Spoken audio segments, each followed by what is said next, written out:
Assalamualaikum warahmatullahi wabarakatuh. Alhamdulillah, kita memuji Allah Subhanahu wa taala karena banyak sekali nikmat yang telah diberikan olehnya kepada kita semua, yang dimana kita tidak bisa membohongi bahwa semua nikmat itu berasal dari Allah Subhanahu wa taala. Kita bisa melihat, kita bisa duduk di sini, kita bisa menggunakan tangan kita untuk mengambil makanan, untuk makan kita sehari-hari, yang dimana itu menjadi sumber tenaga bagi kita. Kita digunakan kaki, diberikan kaki oleh Allah SWT untuk digunakan untuk melangkah kepada hal-hal yang baik seperti ke masjid.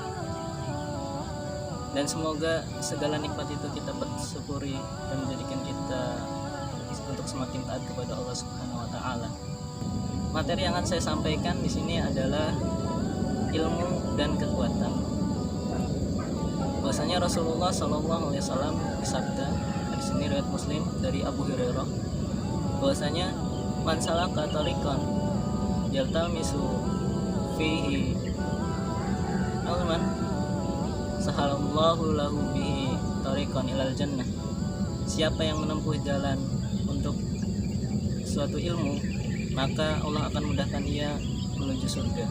Nah, salaka di sini bukan hanya sekedar jalan biasa saja, yakni menurut ulama salaka di sini jalan yang penuh terjal. Makanya kenapa orang yang menuntut ilmu itu sangat sulit sekali godaannya, misalkan malas, banyak waktu, tidak punya waktu luang untuk belajar ilmu agama, kan banyak sekali. Apalagi yang sedang kerja atau yang kuliah, pasti mereka beralasan, aduh saya capek, udah kuliah, udah kerja, menuntut ilmu agama gimana ya, badan saya udah capek gini, nggak sanggup lah. Nah itu, tapi apa, Allah akan janjikan surga bagi siapa. Saya capek gini, tetaplah harus belajar ilmu agama.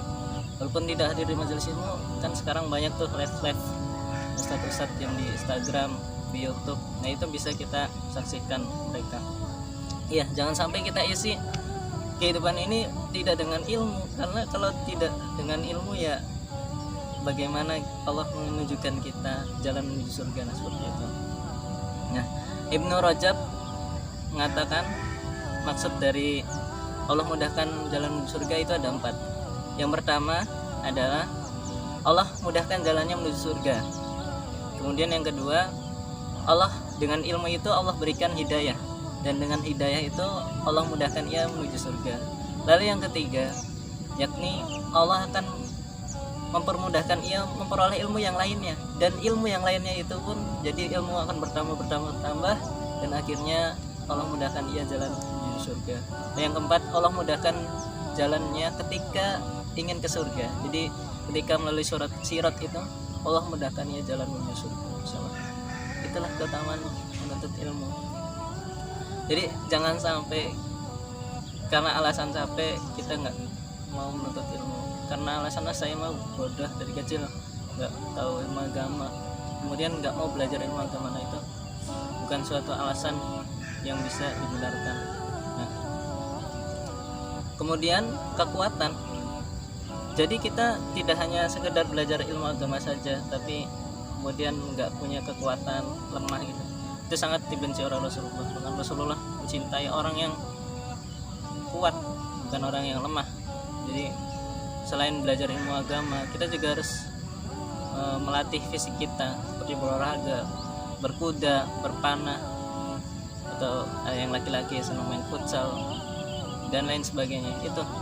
Jadi kita harus mengasah fisik kita agar kuat ketika kita siap untuk berjihad di jalan Allah. Misalkan kita pernah melawan orang-orang kafir, kita udah siap untuk berperang. Jangan sampai kita kalah dengan orang-orang kafir yang punya fisik yang kuat. Nanti kita akan ditindas kalau kita hanya menjadi orang yang lemah. Nah itu ilmu dan kekuatan. Jadi ulama mengibaratkan ilmu dan kekuatan ini seperti halnya sayap burung.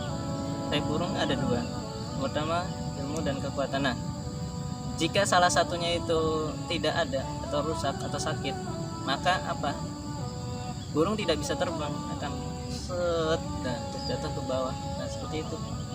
Jadi muslim harus punya ilmu dan kekuatan. Mungkin itu saja. Dan teman terakhir bahwasanya kita sebagai penuntut ilmu juga harus penting membaca buku, banyak-banyak membaca buku.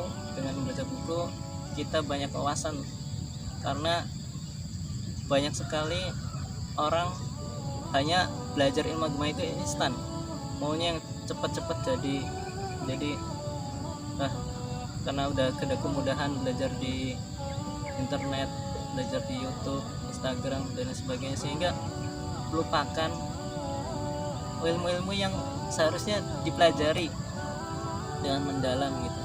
Jadi ilmu itu tidak bisa dipelajari hanya yang praktis saja gitu. Jadi kita harus membaca buku para ulama, para fuqaha, para yang ahli, ustadz-ustadz, yang semoga ilmunya itu menjadi berkah bagi kita, sehingga kita menyampaikan kepada umat dan bermanfaat bagi umat dan sekeliling kita. Mungkin itu saja yang bisa saya sampaikan. Kurang lebihnya mohon maaf apabila ada salah kata dari saya. Semoga ini bermanfaat bagi kita semua. Assalamualaikum warahmatullahi